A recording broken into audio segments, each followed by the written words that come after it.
Bismillahirrahmanirrahim. Assalamualaikum warahmatullahi wabarakatuh.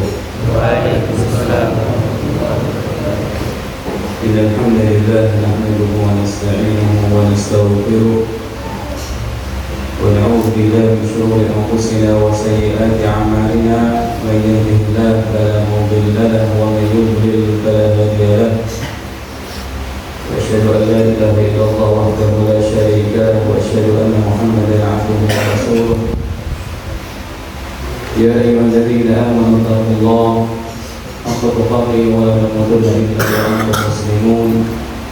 يا أيها الناس اتقوا ربكم الذي خلقكم من نفس واحدة وخلق منها زوجها وبث منهما رجالا كثيرا ونساء واتقوا الله الذي تساءلون به والأرحام إن الله كان عليكم رقيبا. يا أيها الذين آمنوا اتقوا الله وقولوا قولا سديدا يصلح لكم أعمالكم ويغفر لكم ذنوبكم ومن يطع الله ورسوله فقد فاز فوزا عظيما. أما بعد، الحمد لله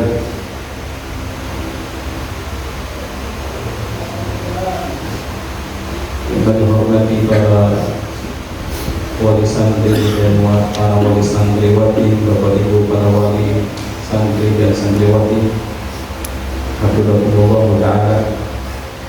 Yang dihormati para ustaz dan ustazah,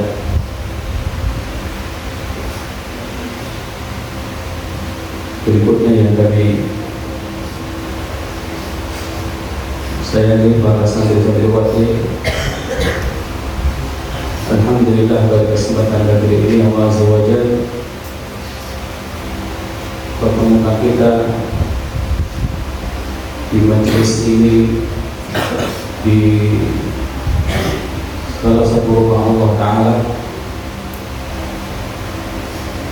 Tentunya ini pertemuan yang menggembirakan sekali, bisa berkumpul dengan keluarga besar pesantren Hidayatul Islam bersama-sama dengan para bapak ibu semua, hafizahumullah ta'ala,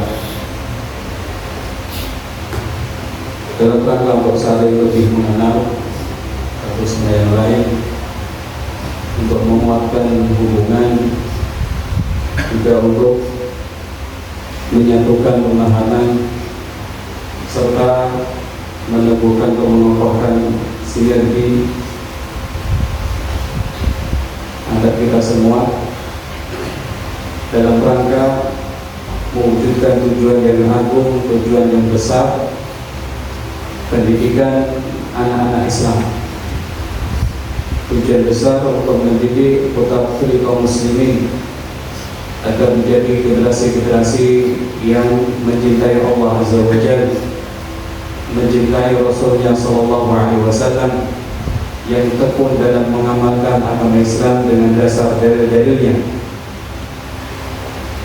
untuk menjadi generasi-generasi yang kuat dalam ilmu, iman, amal dan mental, bukan generasi yang rapuh, bukan generasi yang lembek, bukan generasi yang cengeng, tapi generasi yang kuat jiwa raganya, kuat imannya dan ketakwaannya dengan taufik Allah Subhanahu wa ta'ala. Ayyuhal hudur rahimakumullah ta'ala, pada kesempatan hari ini kita ngaji bersama tentang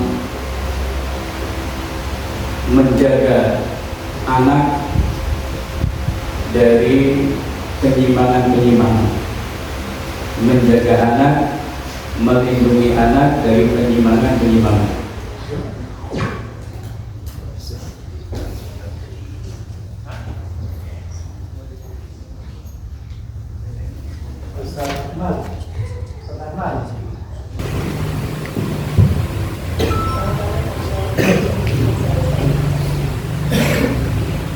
Menjadi kewajiban para orang tua untuk menjaga putra putrinya dari penyimpangan-penyimpangan, dari kesesatan-kesesatan dalam masalah kesehatan. Orang tua, bapak ibu sangat perhatian terkait dengan apa saja yang masuk ke perut putra putrinya. Hal-hal yang mungkin kurang gizi, kurang ada gizinya dilarang, jangan makan ini, jangan makan itu. Hal-hal yang banyak MSG-nya misalnya, orang tua mengingatkan putra putrinya jangan konsumsi ini, jangan makan itu. Nah, sesuatu yang lebih penting lagi adalah ketika para orang tua itu menaruh perhatian pada anaknya sehingga dia terjaga dari penyimpangan-penyimpangan akhlak, penyimpangan orientasi, atau penyimpangan akidah baru.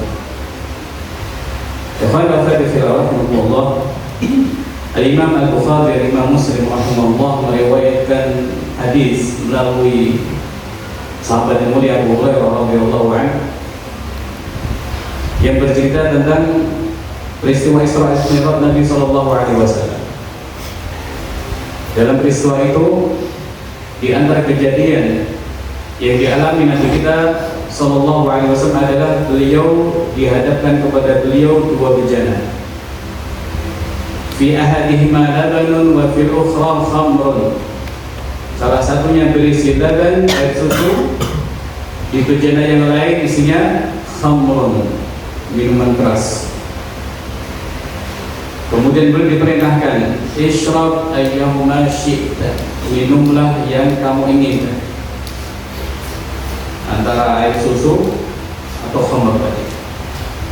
Fashariba al-laban.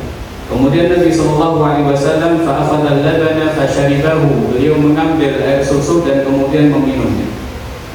Lalu dikatakan kepada beliau, akhadtal fitrah, engkau telah mengambil fitrah, mengambil sesuatu yang lurus, yang baik. Amma innaka law akhadtal khamra ghawat ummatuka. Sekiranya engkau tadi mengambil khamar, niscaya umatmu akan tersesat. Ayyuhal rahimakumullah. Di antara faedah atau pelajaran dari hadis ini, inna risalah samawiyyah ja'at muwafiqatan lil fitrah.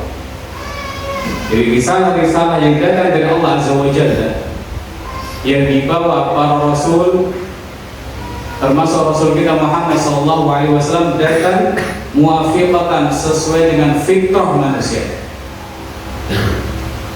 cocok, muayyidatan laha, menguatkannya, wa muntaliqatan minha, dan bertolak dari fitrah tersebut. Manusia itu suka mudah atau suka yang sulit? Nah, manusia itu biasanya suka yang mudah-mudah atau yang susah-susah? Yang mudah. Islam agama yang mudah. Islam mengerti keadaan manusia. Manusia itu suka uang atau tidak? Suka uang. Islam mengakui hak kepemilikan harta, tapi kemudian ada aturan-aturan supaya tidak tersesat karena harta. Orang itu suka yang baik-baik pada asalnya. Orang itu suka mendengar yang baik-baik. Nah, syariat Islam datang untuk menguatkan ini. Syariat Islam itu sesuai dengan fitrah manusia dan untuk menguatkannya. Punya uang boleh, mencari uang diperintahkan, tapi jangan sampai menyia-nyiakan kewajiban gara-gara mencari uang. Jangan sampai menyakiti orang, menzalimi orang gara-gara mencari uang. Ada aturannya, dikuatkan. Sebab pada hakikatnya manusia itu nggak suka menzalimi orang lain, sukanya membantu, sukanya menolong. Lihat orang-orang desa,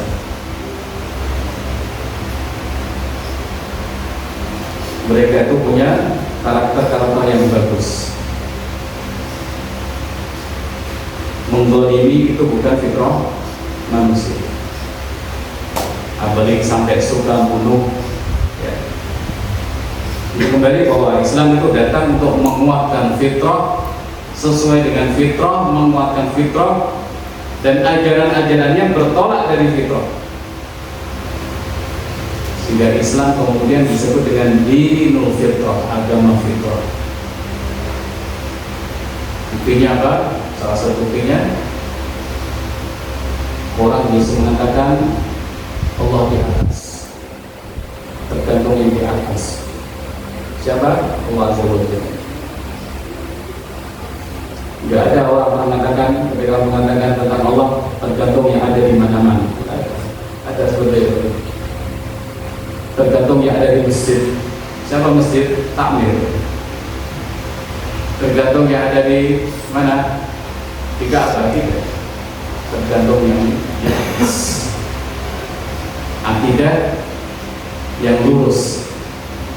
Allah fis sama, Allah di atas. Allah di atas arsy. Ini salah satu bukti Islam itu agama fitrah.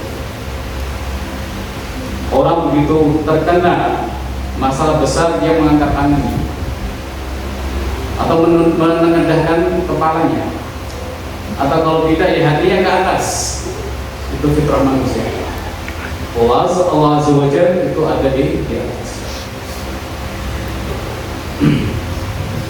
Ayyuhal rahimahullah ta'ala. Nah, dalam hadis tadi ada dua permisalan. Yang satu adalah al-laban, yang kedua adalah khamr. Kita semua tahu manfaat air susu. Susu kambing, tawa atau kambing yang lain, air susu sapi, unta. Itu adalah bentuk kemurnian kekayaan gizi. Bukti bersih, orang itu suka melihat, suka dengan aromanya. Dari situ ada al-ishba', ya, ada pemenuhan kebutuhan yang kemudian betul-betul bermanfaat bagi tubuh. Ada giza, ada nutrisi, ada minum, ada makan bahkan. Sehingga disebut dalam hadis itu ada ghina, kecukupan. Kok bisa tuh? Ini disampaikan Nabi SAW. Innahu laysa hunaka syai', innahu laysa syai'un, tidak ada sesuatu yujzi makana at-ta'ami aw asy-syarab ghairu laban. Tidak ada sesuatu yang bisa mewakili makanan atau minuman seperti yang terkandung pada air susu. Antum lapar minum susu kenyang. Orang haus minum susu. Orang sekarang belajar gitu. Jadi kenyang dengan air, jadi semuanya tercukupi. Ketika orang itu haus, orang itu lapar, bisa tercukupi dengan minum air susu. Itu disampaikan Nabi kita Sallallahu Alaihi Wasallam. Nah, gambaran kedua ada pada barang yang namanya khamr. Khamr disebut khamr li'annu yukhamirul aql, menutup akal manusia. Dia awalnya aqil, orang yang berakal, begitu minum menenggak khamr menjadi seperti majnun, orang gila.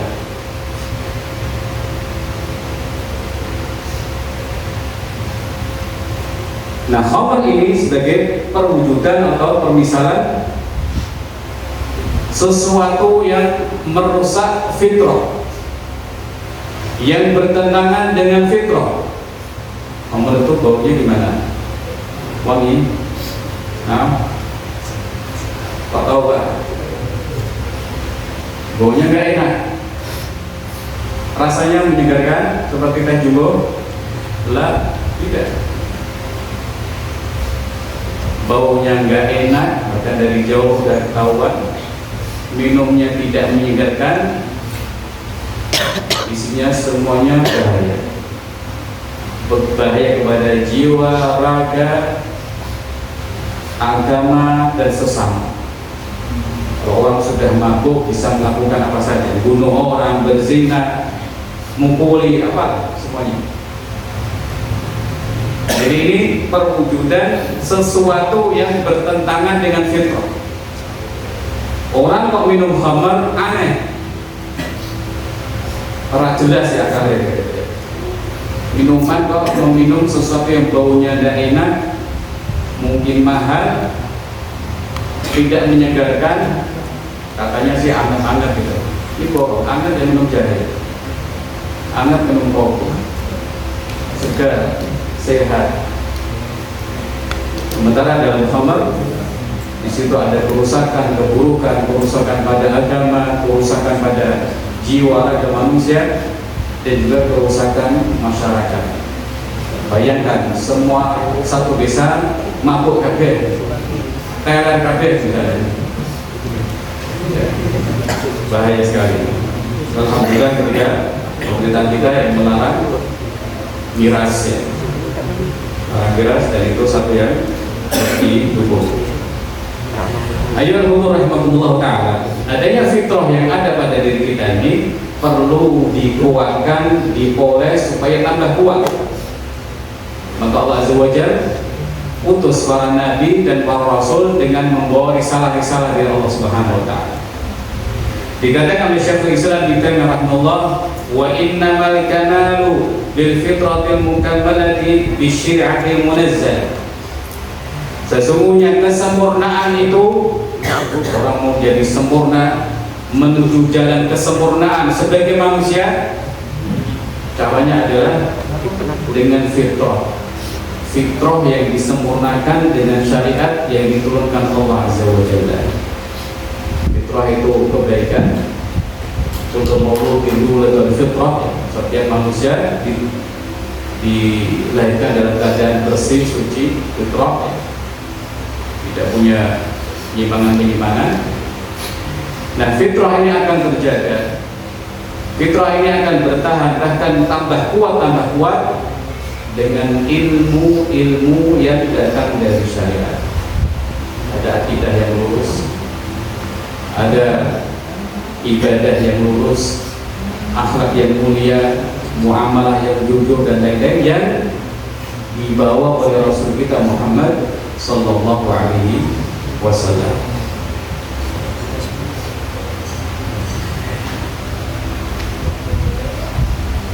Syekh Abdul Malik Ramadhani Hafidhahullah akan menyebutkan, walaupun akhlak itu sesuatu yang bisa diketahui manusia, ini baik buruk, tapi kita tetap butuh ilmu tentang akhlak dari Al-Quran dan hadis.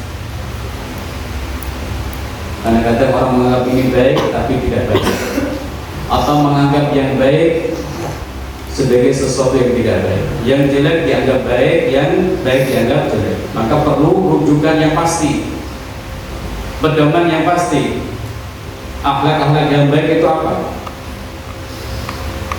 Maka Al-Quran, hadis menyampaikan pedomannya, menyampaikan contoh-contohnya. Khadafat fillah rahmatullah. Kemudian akan disampaikan di sini bagaimana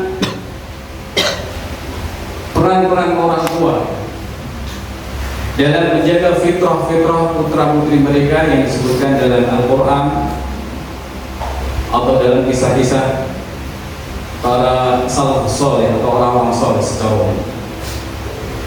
Allah Ta'ala sudah menyampaikan kisah tarbawiyah, kisah yang penuh dengan pesan-pesan pendidikan, pesan-pesan tarbawi bagi orang tua untuk anak-anak mereka, yaitu pada kisah Luqman Al-Hakim.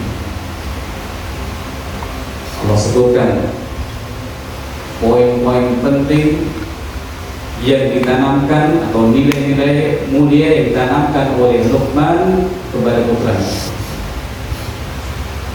Maka dari itu kita jadikan teladan para orang tua, menjadikan beliau sebagai teladan. Kita pelajari poin-poinnya apa saja tentang masalah larangan berbuat syirik. Kemudian pentingnya berbakti kepada orang tua, walaupun orang tuanya mungkin kafir, tetap hak atau kewajiban berbakti itu masih ada. Lalu supaya berbuat baik, menegakkan sholat, bersabar, apalagi, dan yakin bahwa nanti akan ada hari pembalasan. Ini kan poin-poin yang penting untuk ditanamkan orang tua kepada generasi kaum muslimin, supaya generasi Islam tidak menjadi generasi strawberry, mudah menyerah,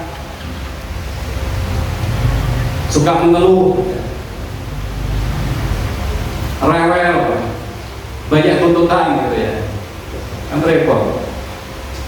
Jadi anak-anak kalau seperti itu akan merepotkan orang tua, sementara mungkin orang tua kondisinya belum mampu memberi apa yang diminta oleh anak. Maka anak-anak perlu ditanamkan untuk sabar, untuk kuat. Orang tua juga berusaha untuk memenuhi kewajiban. Kemudian juga ada kisah yang lain, wasiat Nabi Ibrahim alaihissalam kepada putra-putranya. Demikian juga wasiat Nabi Yakub alaihissalam, "Kunna illa wa antum muslimun." Wasiat supaya memegang Islam sampai ajal datang. Jangan pernah menukar Islam dengan apapun, mau jabatan, mau pasangan hidup yang apalah. Karena hidayah ini luar biasa mahalnya. Tidak Allah berikan kepada ulama yang terkenal ganteng, yang wajahnya Lahab, ada pesona. Tidak Allah berikan kepada ulama.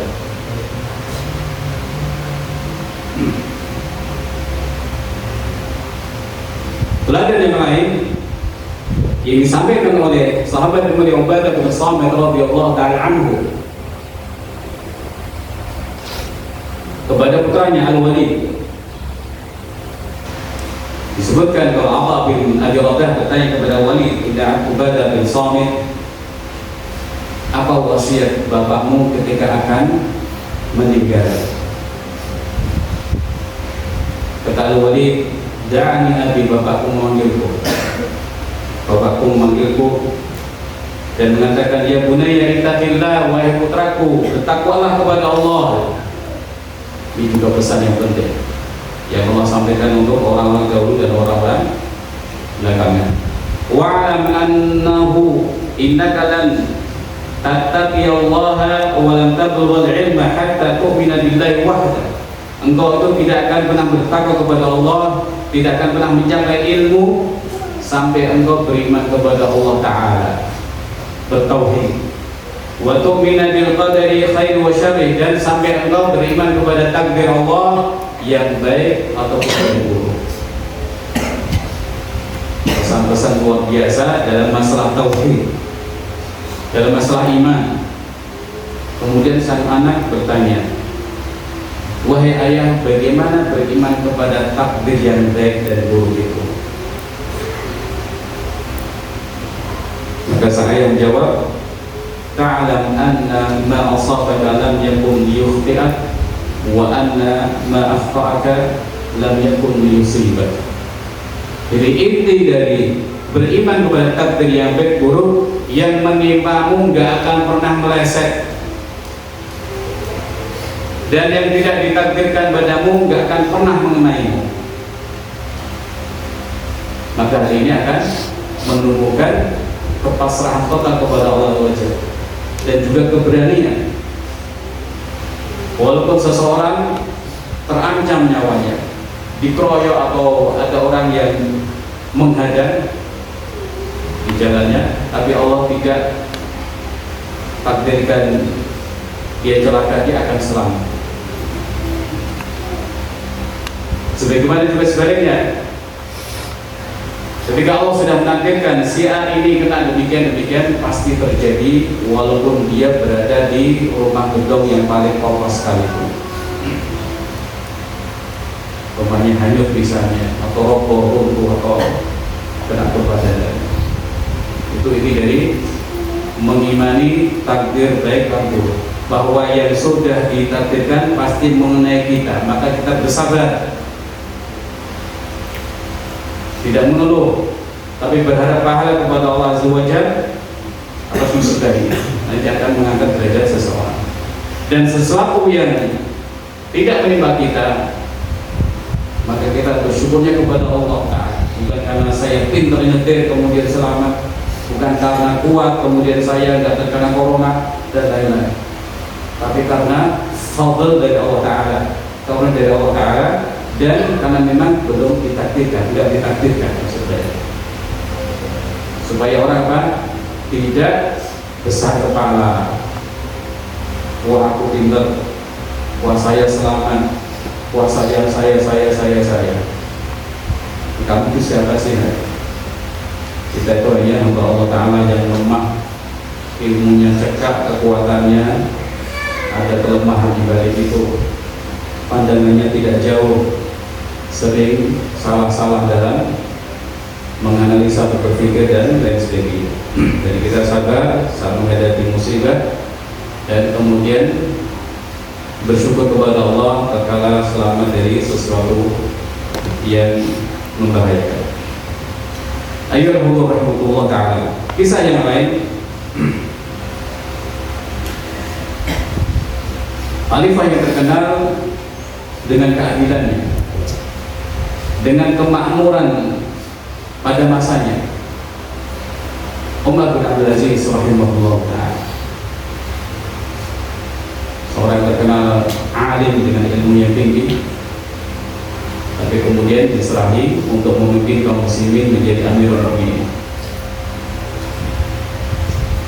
Sang ayah, siapa namanya ayahnya?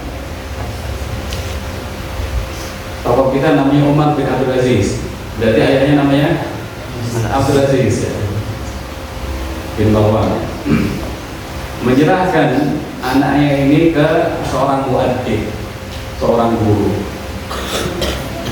namanya Saleh bin Kaisan rahimahullah ta'ala, masih kecil. Nah, sang ayah ini meminta kepada sang guru, tolong diperhatikan kebaikan-kebaikan anak saya. Lalu sang guru memerintahkan Umar bin Abdul Aziz untuk menjaga sholat dan lain sebagainya.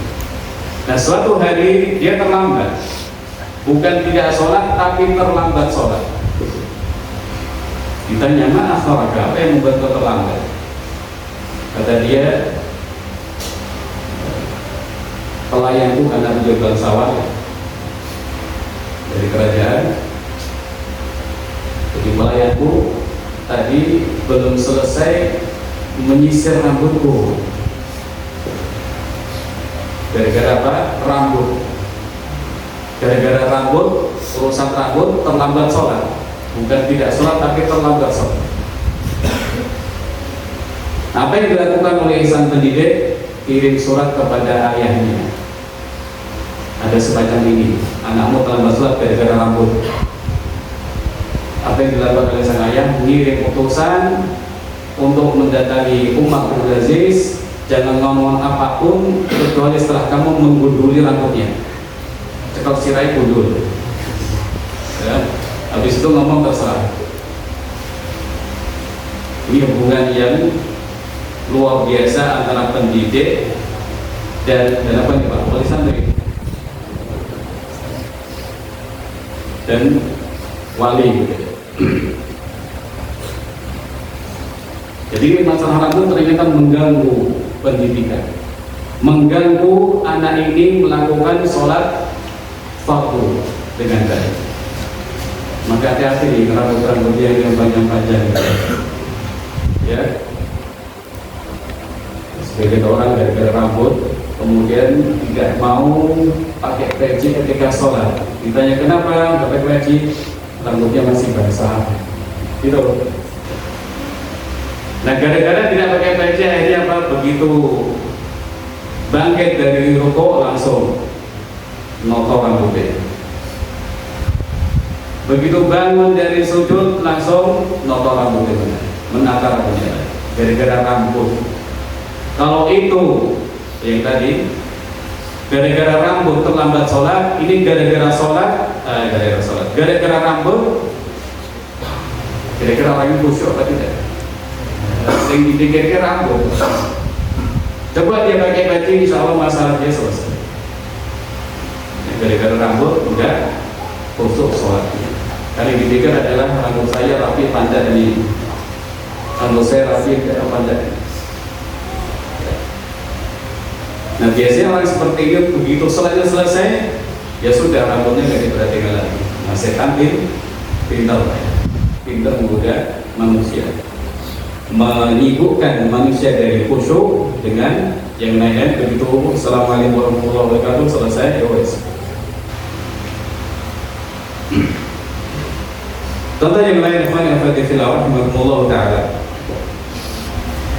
Seorang imam yang dikenal dengan Imam Abdul Walid Al-Baji rahimahullah bahkan menulis kitab khusus yang isinya nasihat-nasihat untuk dua putranya. Ini juga bisa ditiru buat Bapak Ibu. Satu lembar dikasihkan. Ini nak kalau mau pergi baca, kalau mau tidur baca ya. Nasihat-nasihat dari Abi Umi misalnya. Beliau tulis khusus untuk menasihati putranya. Di awal-awal nasihat beliau mendoakan kedua putranya. Wahai dua putraku, hadakumullah, semoga Allah memberikan hidayah kepada kalian berdua. Semoga Allah Ta'ala menunjuki kalian berdua. Wa arsyadakum Allah wa wafaqakum, semoga Allah memberikan taufik kepada kalian berdua. Dan semoga Allah wa asamakum, menjaga kalian berdua. Itu doa yang penting sekali dan doa yang dibutuhkan anak agar mereka selalu dapat hidayah Allah SWT, dimudahkan untuk berbuat baik dan dijaga dari keburukan-keburukan termasuk penyimpangan-penyimpangan yang dibahas sekarang ini. Nah, wasiat pertama yang beliau sampaikan adalah wasiat yang Nabi Ibrahim alaihissalam dan Nabi Yakub kepada keturunannya dari sini. Jangan pernah meninggal kecuali dengan perpegangan agama Islam.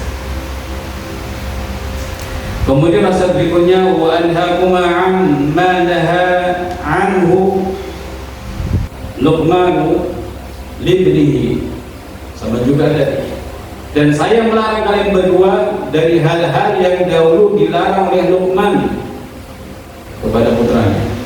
Larang syirik, larang sombong, melarang syirik, melarang sombong, melarang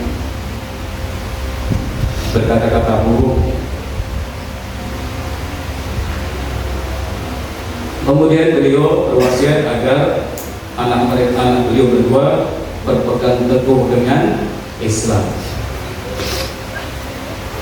dan berkorbanlah untuk menjaga Islam dengan apa saja yang kamu miliki, walaupun itu jiwamu.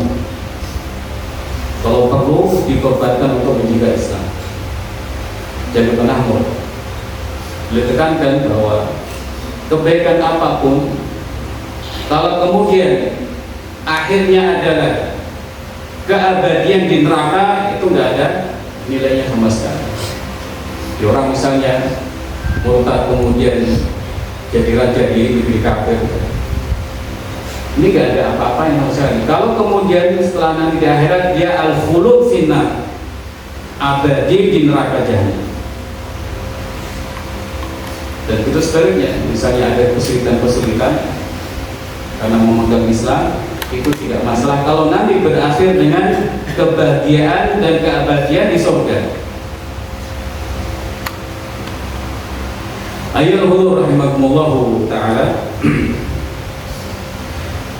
Maka menjadi kewajiban para orang tua, para pendidik, termasuk juga para penyusun kurikulum dari seluruh pihak, stakeholder dan yang lain-lain, untuk menerapkan nilai-nilai atau pelajaran-pelajaran yang kondusif, pelajaran-pelajaran yang sejalan dengan fitrah anak-anak sejalan dengan kebaikan yang ada pada anak-anak, sehingga kemudian kebaikan-kebaikan itu terjaga, bahkan tambah kuat dan berkembang. Jangan sampai sebaliknya. Misalnya dalam suatu pelajaran ada muatan teori evolusi. Siapa yang mau disebut nenek moyangnya dari Kirdun, ya, dari kera? Tidak ada yang mau. Kita ini keturunan Nabi Adam alaihissalam, beliau Abul Bashar, bapaknya para manusia. Kok kemudian ada teori manusia itu berevolusi dari bangsa kera, dahulu begini, kemudian berdiri tegak, akhirnya lompat semua mikrois sedikit. Sampai yang mau. Ternyata kera kalian sekarang nggak evolusi, wajahnya seperti itu bahasa. Ini karena pemikirannya dari ateis. Dan zaman sekarang sebagian pernah saya lihat di medsos, orang ditanya apa agamamu, mahasiswa menjawab ateis dengan tanpa malu-malu di negeri yang mayoritas kaum muslim. Bukankah ini penyimpangan yang parah? Karena orang ateis menganggap semua itu terjadi sendiri. Tiba-tiba ada saya seperti ini besar. Tiba-tiba ada bumi ini tanpa ada yang menciptakan. Tiba-tiba ada pesawat terbang tanpa ada yang membuatnya. Ini kan besar. Akal sehat menolak ini, karena sesuatu yang ada pasti ada yang mengadakan. Sesuatu yang tinggi pasti ada yang mengangkatnya. Jadi kalau bayangan orang ateis ya, bendera itu tanpa tiang pak, ya. Nanti berkibarnya tanpa tiang. Orang ateis tidak perlu beli tiang bendera untuk masang bendera. Bincang mereka langsung berkibar dengan baik setiap saat.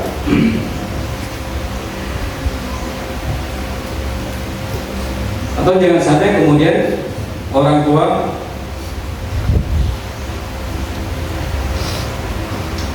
mengajarkan kepada anak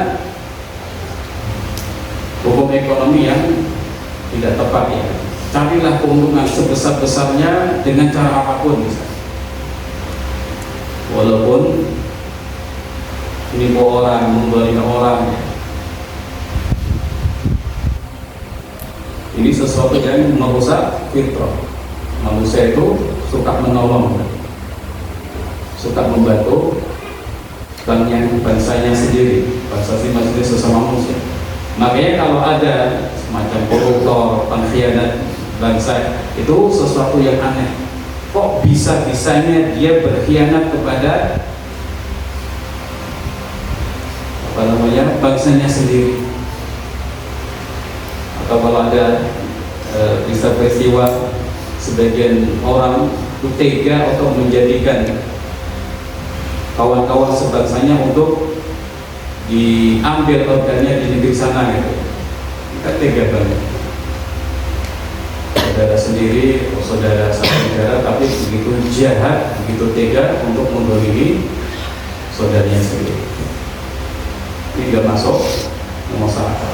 Ketika orang berbuat seperti itu, berarti fitrahnya sudah rusak, sudah menyimpang. Ayo untuk rahimakumullah ta'ala. Jadi para orang tua, pendidik, dan seterusnya punya kewajiban untuk menjaga fitrah putra putrinya dari penyimpangan, dari hal-hal yang buruk, dari hal-hal yang sesat, ya. Dan yang namanya keburukan itu atau ancaman keburukan itu tersimpulkan pada dua ancaman, syahwat dan syubhat.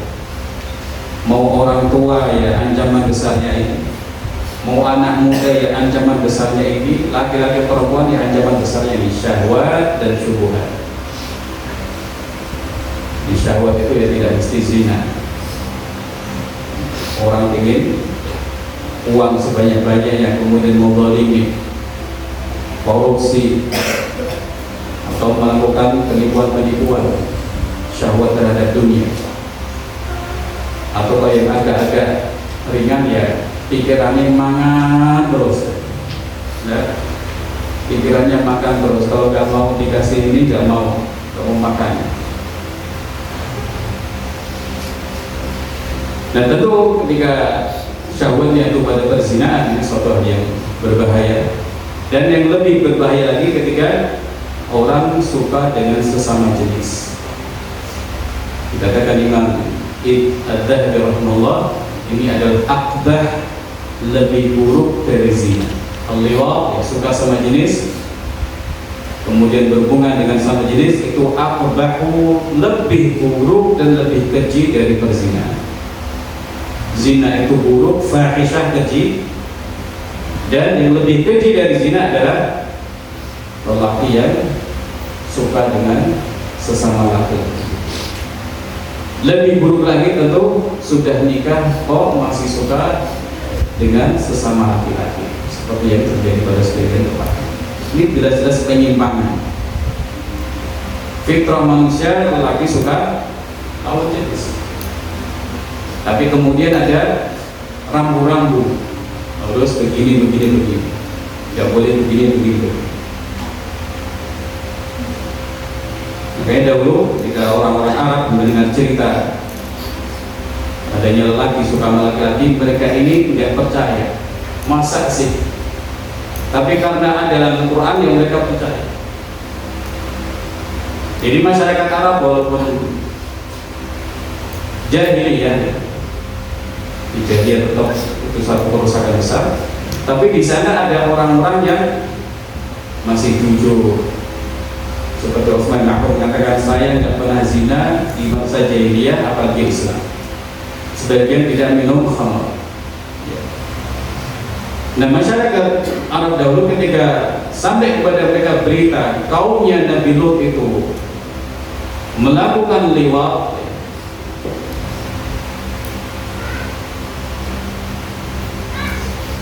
suka dengan sama jenis, mereka itu kayak tidak percaya. Masa sih ada laki-laki suka sama laki-laki, berhubungan laki-laki dengan laki-laki.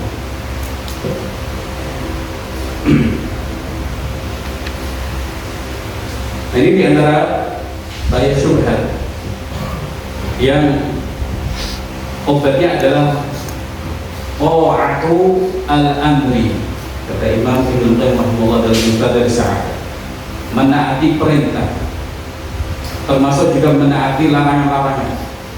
Ada larangan zina langsung dihindari, ada larangan, ada perintah mengendalikan pandangan langsung ditaati. Karena masalah-masalah itu banyak muncul dari mata ya, nadratun wabtisamun wa wa'dun wa liqa, kalau orang Arab bilang. Kalau orang kita kan dari mata turun ke hati. Nah orang Arab bilang nadratun dari pandangan, maksudnya laki-laki perempuan. Kemudian wabtisamun, kemudian tersenyum, mau berarti apa ini? Berarti apa? Cocok.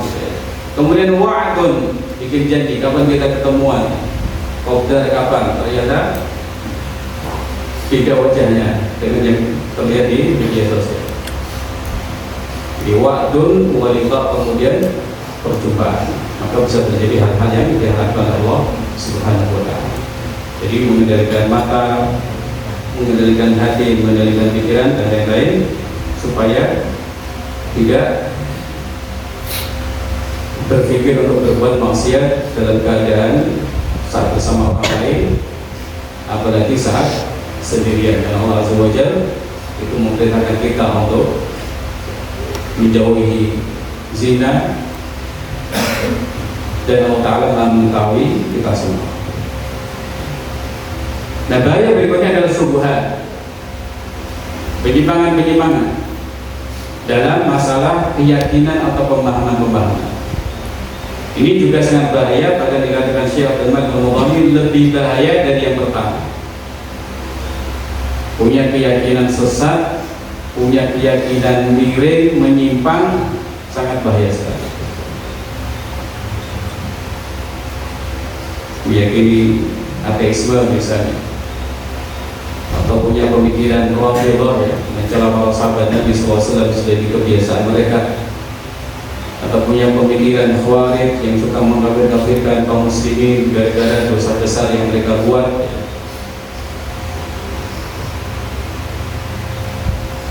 atau pemikiran Mu'tazilah yang mendewa-dewakan akal, sesuatu nas atau hadis atau dalil kalau tidak sesuai dengan akal maka dibuang.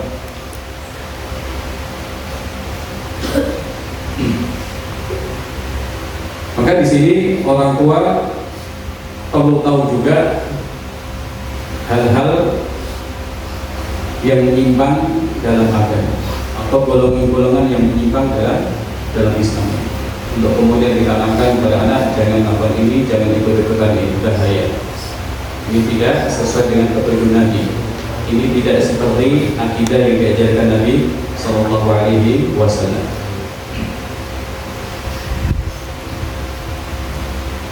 Nah, umat kemudian membutuhkan para ulama untuk mendidik putra putri mereka dengan Islam yang lurus.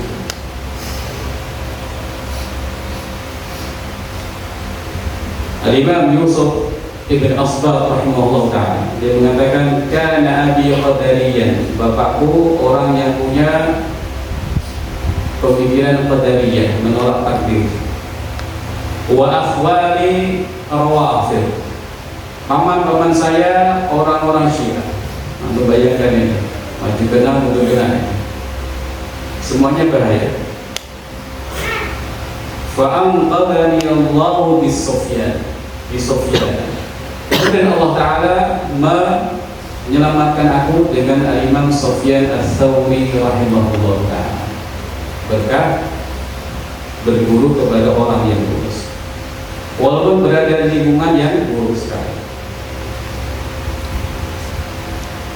Nah, ini yang kita butuhkan, kebutuhan kita terhadap ulama-ulama yang lurus, kebutuhan kita terhadap buku-buku yang lurus, supaya fitrah kita, fitrah anak-anak kita, dan fitrah masyarakat secara umum itu tetap berada di jalan yang lurus, bahkan tambah kuat. Semuanya suka kebaikan, semuanya malu berbuat buruk, semuanya malu untuk tidak berjihad misalnya.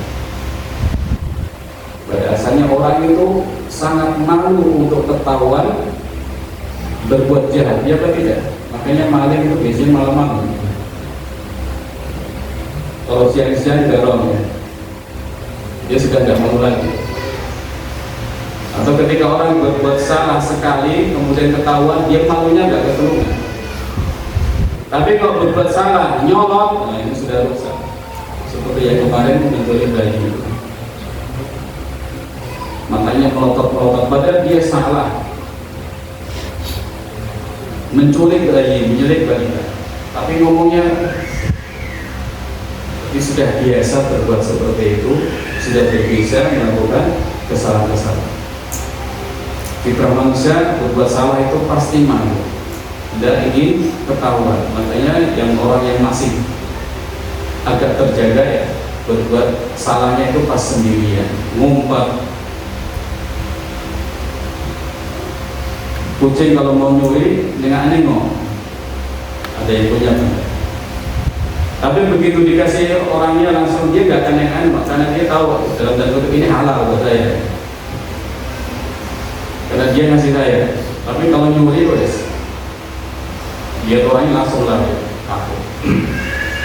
Di fitrah manusia itu malu berbuat tidak baik. Jadi contoh-contoh ya, syubhat-syubhat, dan kata Imam Ibnu Qayyim rahimahullah ta'ala, obatnya adalah tasdiqul khabar, membenarkan berita-berita dari Allah Ta'ala dan Rasulnya Sallallahu Alaihi Wasallam. Allah menyebutkan, Allah istiwa dan sahabat, kita benarkan. Ada orang protes, kamu kok bilang begitu? Bukan saya yang bilang, tapi Al-Quran yang sudah menyampaikan berita seperti itu. Atau ada orang mengatakan semua agama baik. Enggak, saya enggak mau seperti itu. Kenapa? Dalam agama saya, inna dina indallah Islam. Yakini Islam satu-satunya yang hak, yang lain batil. Allah Ta'ala satu-satunya, tadi berada sebagai yang lain selain yang batil. Sehingga jalan menuju Allah itu cuma satu, Islam. Jalan menuju Allah hanya satu, melalui Nabi Muhammad SAW saja, titik. Kalau jalan ke Makkah banyak, kalau jalan ke Allah Ta'ala, ke Allah Ta'ala, ke surga Allah hanya satu, melalui agama Islam saja setelah diutusnya Nabi Muhammad SAW. Jadi Bapak Ibu dan para santri rahmatullah ta'ala, mari kita jaga fitrah yang sudah ada pada diri kita. Sebagai orang menyebutkan yang disebut dengan fitrah, ketika seseorang dibiarkan sendiri nanti akan menyebut nama Allah Ta'ala. Dibiarkan sendiri di hutan atau di mana tumbuh, dia akan bisa mengucapkan Allah. Kewajiban kita untuk menjaga fitrah diri kita masing-masing, keturunan kita, dengan kita rawat sendiri atau kemudian kita pasrahkan kepada lembaga-lembaga yang memang berkomitmen untuk menanamkan nilai-nilai yang sesuai dengan fitrah ini. Nah, pendidikan dalam lembaga apapun itu melibatkan banyak pihak supaya menjadi lembaga yang baik, yang sukses dalam mendidik para peserta didiknya. Sehingga kerjasama yang baik harus terjalin antara pihak pesantren dengan pemerintah, dengan pemegang keputusan, dan juga dengan para wali murid atau para wali santri. Dengan begitu nanti perjalanan untuk mendidik akan lebih lancar, lebih baik, dan kemudian akan lebih berkualitas insyaallah. Nah, inilah yang diharapkan dari semua pihak, para wali santri, untuk bisa bagaimana memperhatikan kebutuhan putra putri mereka, memperhatikan kewajiban yang hendaknya ditunaikan kepada pihak lembaga pendidikan, supaya perjalanan pendidikan itu menjadi lancar, baik, dan semoga kemudian tambah berkualitas dan tambah maju dan seterusnya.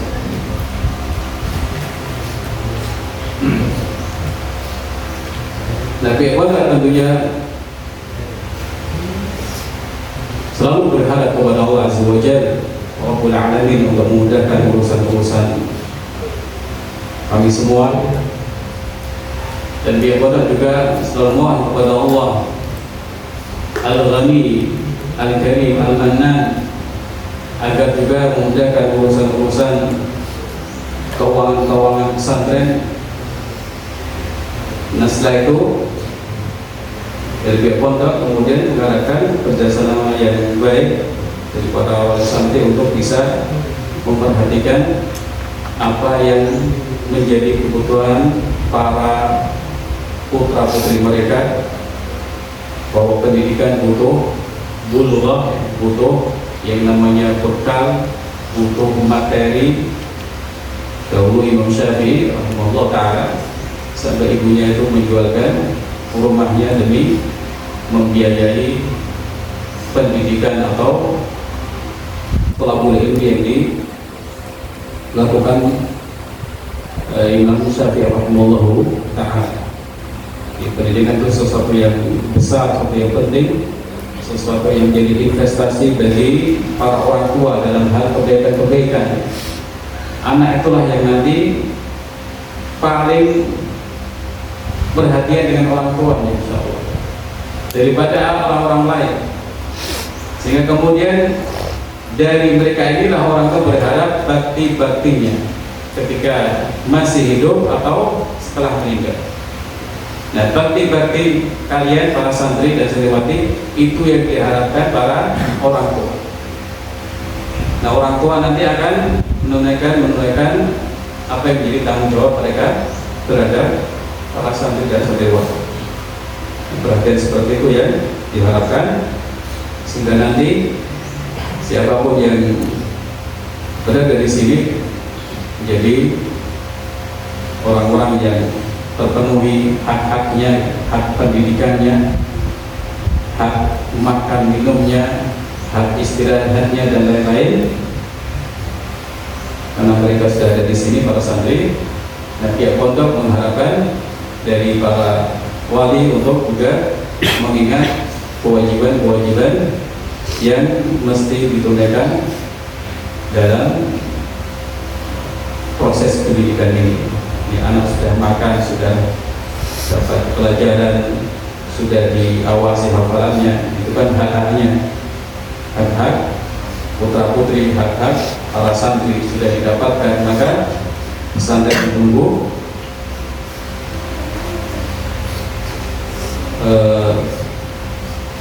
dari para wali santri bagaimana supaya tanggungan-tanggungan atau kewajiban-kewajiban itu bisa dipenuhi dengan sebaik-baiknya. Untuk kita tidak butuh, tentu tidak perlu ada debt collector ya. Ini sesuatu yang tidak perlu dan tidak benar ya. Kita semuanya yang penting adalah bagaimana punya komitmen yang kuat, kemauan kuat untuk masing-masing memenuhi kewajiban-kewajiban. Ketika orang punya niat baik seperti ini, akan dimudahkan oleh Allah Subhanahu wa taala dengan izin Allah Subhanahu wa taala.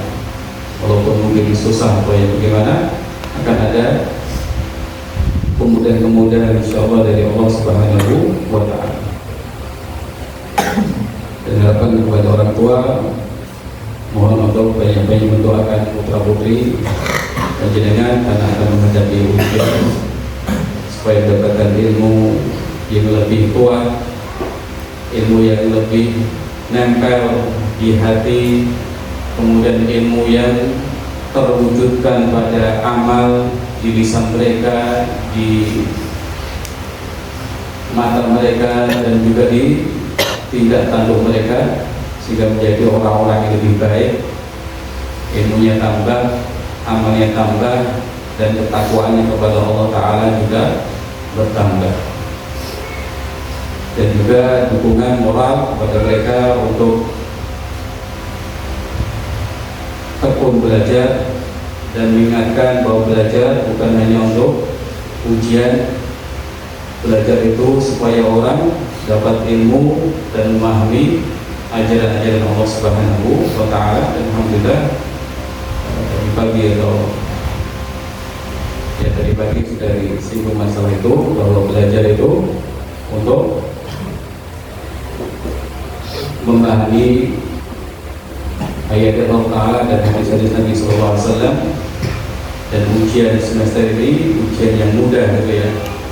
Ujian yang mudah, justru ujian yang lebih berat adalah kapan kalian mengamalkan ilmu, kapan kalian lebih perhatian dengan sholat 5 waktu, dan kapan kalian lebih berbakti kepada bapak ibu dan lain sebagainya.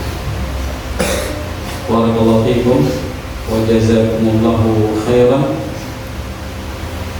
Wassalamualaikum warahmatullahi wabarakatuh.